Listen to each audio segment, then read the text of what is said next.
Good morning guys, ito po yung ating napiling ulam ngayon. Hipon. Ito po ang lang 150, konti lang. Yan po, ilang piraso lang. Mahal yung hipon. Yan po.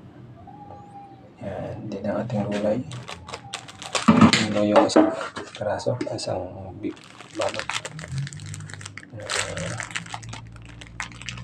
35. Dalawang balot pinili natin. Yan yung ating gata. 45 isa.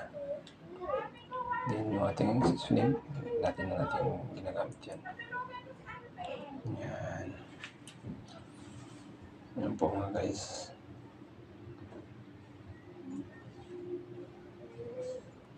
Yan yung gagamitin natin ngayon.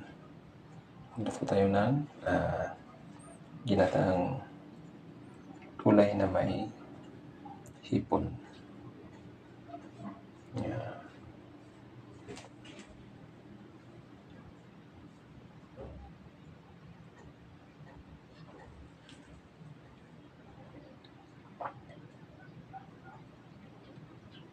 Yan po mga guys, yung ating menu ngayon.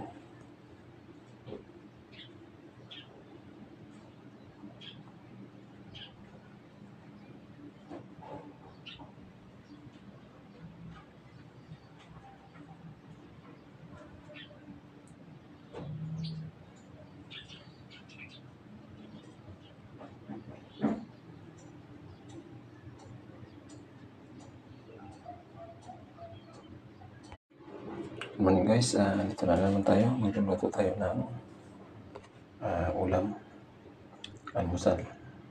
Ito guys, hipon.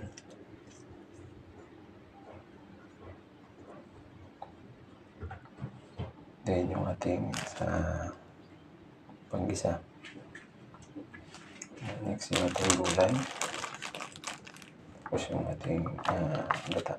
Tapos gata din natin liquid seasoning. Yan po.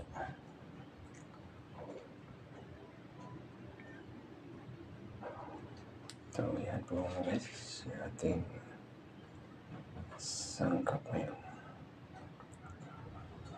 Yan po ang ating lulutuin ngayon. Ito yung isa sa gata.